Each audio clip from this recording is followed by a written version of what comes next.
Sinhagad police स्टेशनला दाखल झालेले आहेत। काय नेमका प्रकार झालेला आहे ते त्यांच्याकडून जाणून घेऊया। काय प्रकार घडला नेमका? पोलीस म्हणतात की सुंगीमध्ये तुमच्यावरती हमला करण्याचा जो प्रयत्न झाला होता तो नेमका काय प्रकार झाला? नाही, शेतकऱ्याने त्या ठिकाणी ज्या गायी द्वारकाधीश गोशाळा फुरसंगीला ज्या जमा केलेल्या होत्या, न्यायालयाचा आदेश हातात होता आमच्या की त्यांना मुद्देमाल द्या। काल शेतकरी जाऊन आले, परंतु तिथं काही जनावरं मिळून आली नाही।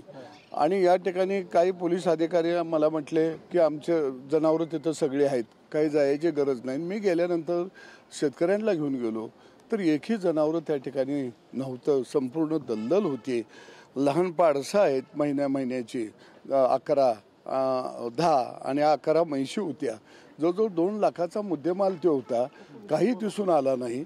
आणि अचानकपणाने 5-6 गुंड आत घुसतात, शिव्यागाळी करत अंगावर धक्काबुक्की करायला येतात। म्हणजे मी आणि पोलीस सगळी असताना हे जर अशा पद्धतीनं त्या ठिकाणी गुंड अंगावर येत असतील तर सामान्य शेतकरी तो जनावर घेऊन गेल्यानंतर काय परिस्थिती रस्ते असेल। म्हणजे ही खऱ्या अर्थाने विचार करण्यासारखी गोष्ट आहे। आणि मुळामध्ये तुम्ही त्या म्हैशी ताब्यात द्यायला पाहिजे होत्या। एकही म्हैस तुमच्याकडे नाही, तिची विल्हेवाट लावली ह्या लोकांनी। आणि बरं, जो शाळेचा जो मालक आहे तो सहिष्णुता असला पाहिजे, दयावान असला पाहिजे। तो जर गायी सांभाळतो तर तिथं गुंड कसे काय एवढ्या मोठ्या संख्येने येतात? ते कसे काय अंगावर हल्ला? सुव्यवस्थेचा प्रश्न झाला नाही, काहीच नाही। पोलिसांनी आताच एक स्टेटमेंट जारी केलंय ज्यामध्ये म्हणतं की कुठली धक्काबुक्की झाली किंवा कुठले कायदा सुव्यवस्था नाही, आमच्याकडे व्हिडिओ आहेत ना सगळे। आता काय नेमकं? नाही, मी आता पोलीस स्टेशनच्या दारात इथं बसणार आहे।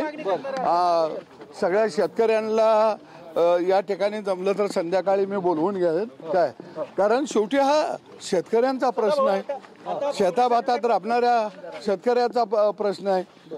ज्या शेतकऱ्यांचा हात शेणामतामध्ये आहेत त्या शेतकऱ्याचा हा प्रश्न आहे।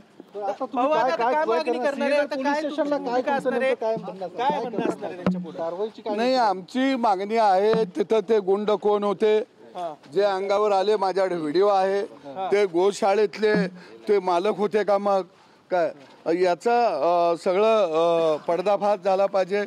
त्या ठिकाणी इथं आम्हाला सांगितलं गेलं म्हैशी आहेत, तिथं गेलो म्हैशी नाहीत, पाडसं नाही आहेत, लहान पाडसं। आणि काही भाकड गायी तिथं 2 भाकड म्हशी दिसून आल्या, त्या तर आमच्या नव्हत्याच। कारण आमच्या 11 म्हैशी आहेत आणि 10 पाडशी आहेत लहान।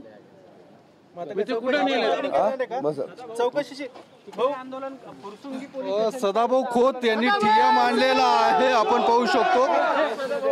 सदाभाऊ खोतांनी ठिय्या नाही, कारण हा बळीराजावरती, राज्यातल्या शेतकऱ्यावरती मोठा अन्याय चाललेला आहे। आणि हा अन्याय बळीराजाचा शेतकऱ्यावरती चाललेला मी उघड्या डोळ्यानं बघू शकत नाही एक शेतकऱ्याचा नेता म्हणून।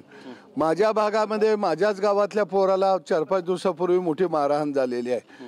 ऑनलाईन पैसे त्यानं मारलेले आहेत। आता मंगळवेढ्याला एक गुन्हा दाखल झाला आहे, जतला गुन्हा दाखल। बरं, शेतकऱ्याने हे सोडून ह्याच्या मागं कुठं लागावं? शेतकऱ्यानं शेताभातातले काम मग करावी का नाही करावी? मुद्दा असा आहे, सरकार तुमचं आहे, तुम्ही सत्तेतले आमदार आहात आणि गोरक्षक पण हिंदुत्ववादी आहेत। नाही, मला असं वाटतं आता सरकारकडे मागणी आहे, सगळे जनावरांचे बाजार आता बंद करून टाकूया। काही जनावरं जी काही नाही तर बाजार कशाला ठेवायचं, तेही बंद करूया आपण। आणि दुसऱ्या बाजूला शेतकऱ्याला दुधाचा धंदाच बंद करायला आता सांगूया आपण। अरे पूर्वी आम्हाने आता गायीची किंमत 1-1.25 लाख होती, आज कोण 2 महिने झालं कोण खरेदीला गायच नाही येणार झालंय मशीला। नाही, फुरसंगीला मी ज्या शेतकऱ्यांच्या म्हैशी होत्या त्या शेतकऱ्यांना न्यायालयानं आदेश दिलेला आहे मुद्देमाल देण्याचा। ते शेतकरी काल जाऊन आले बिचारे, तर त्या ठिकाणी काल एकही म्हैस नव्हती। व्हिडिओ आमच्याकडे आणि मग मला इथं पोलीस स्टेशनमध्ये एका अधिकाऱ्याने सांगितलं, मी त्यांचं नाव घेणार नाही कारण माझी लढाई त्यांच्याशी नाही आहे। ते म्हटले की तिथं 7 जनावरं आहेत, म्हशी आहेत। अरे म्हटलं आमच्या 11 होत्या, 10 वासरं होती। तिथं गेलो तर आमची एक म्हैस बी नाही, एक वासर। आता कोणी आता नेमकं सिंहगड पोलीस स्टेशनला आला तुम्ही, आता नेमकं काय काय ठिय्या मांडला, आता काय करतात? आम्ही त्या ठिकाणी गेलो, पोलीस बरोबर होते. बाबा म्हैशी नाहीत, पंचनामा आमच्या समोर करा. आणि एवढ्यात लगेच कुणीतरी त्या गोशाळेचा मालक कोण आहे तर तो नव्हता, तिथे एक गडी होता, तो बी निघून गेला. आणि लगेच पुन्हा 5-7 लोक आली, फोनवर पटपटपट एकमेकाला बोलवून घेतलं आणि लगेच धक्काबुक्की करायला नांदगाव धावून आली. आता नावं नाही, आमच्याकडे व्हिडिओ आहेत ते कशा पद्धतीनं तिने तिथं वागणूक केली. पोलिसांनी तिथं हस्तक्षेप केला, पोलिसांनी एकाला तिथनं नेलं. अरे तुम्ही गोशाळा चालवता, अहिंसाच्या मार्गानं चालवता. जो गोशाळा चालवतो तो दयावान असला पाहिजे. मग तो मालक सोडून हे लोक इतर येतात कसे काय गुंडागर्दी होती? हा काय प्रकार आहे? ते म्हणतात आम्ही हिंदुत्ववादी सरकार आहे, मुख्यमंत्र्यांनी आम्हाला उद्या मिलिंद एकबोटे प्रेस घेतात तुमच्या विरोधात. असं आहे की सदाभाऊ खोत सुद्धा हिंदू आहे, मराठा आहे. आम्ही देशी गाईला गोमाता मानणारी माणसं आहोत. धार्मिकतेच्या आडुशाला लपून जे खरे गोरक्षक आहेत त्यांचा मी आदर करतो. म्हणून आम्ही काय करावं, मग आता असं करावं का आम्ही मार खावा? आता माझ्यापाशी असे 2-4 व्हिडिओ आहेत. माझ्या पुतण्याला मारलंय हो 4 दिवसापूर्वी तलवारी लावून. आता काय करावं आम्ही सरकारला मी विनंती करतो, गोरक्षकांना करतो, ही जनावरच घ्या, सांभाळा, धारा काढा आणि सगळ्या राज्याला देशाला. आमची एक मागणी आहे की हे जे काय आहेत रस्ते आता मी नाव नाही त्यांचं घेत, रस्ते जे आहेत गाई म्हैशीचं दयावान त्यांना या म्हणावं मारायला इथं आम्ही बसलूया.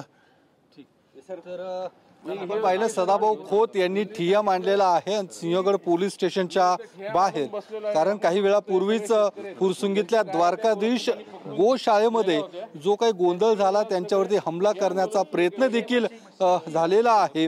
त्या हल्ल्यानंतर थेट शेतकऱ्यांना घेऊन सदाभाऊ खोत हे सिंहगड पोलीस स्टेशन या ठिकाणी पोहोचलेले आहेत आणि त्यांची मागणी आहे संबंधित गोरक्षकांवरती, गोशाळेच्या मालकांवरती गुन्हे दाखल व्हावेत, अशी मागणी या सगळ्या शेतकऱ्यांची सदाभाऊ खोतांची आहे. आणि त्यामुळे आपण पाहू शकतो हे सगळे शेतकरी माझ्यावर आलेला होता, त्याचा बीपी वाढला. उद्धव मोरे, त्याच्या 4 म्हशी आहेत, त्याला आता कार्यकर्त्यांनी दवाखान्यामध्ये ऍडमिट करायला घेऊन गेलेले आहे. मशीन नाहीत म्हटल्यानंतर एकदम त्याचा बीपी हाय झाला. आणि एवढी वाईट अवस्था आहे शेतकऱ्याची, हे कोण जाणून घेणार का नाही हा खरा प्रश्न आहे. तर आपण पाहिलं या सगळ्या आंदोलक आता इथं पोहोचलेले आहेत आणि आता या सगळ्या मुद्द्याला घेऊन नेमकं पोलिसांकडनं काय कारवाई होते ते देखील बघणं महत्त्वाचं असणार आहे. मात्र सध्या तरी आता सिंहगड पोलीस स्टेशनच्या या आवारामध्ये सदाभाऊ खोत आणि इतर त्यांच्या सोबत असणारे शेतकरी या ठिकाणी आंदोलन करताना आपल्याला पाहायला मिळत आहेत.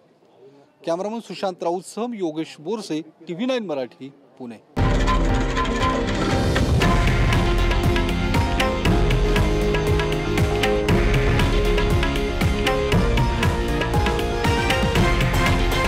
हे आहे देशातील नंबर 1 न्यूज नेटवर्क आणि आपण पाहत आहात TV9 मराठी, एकमेव.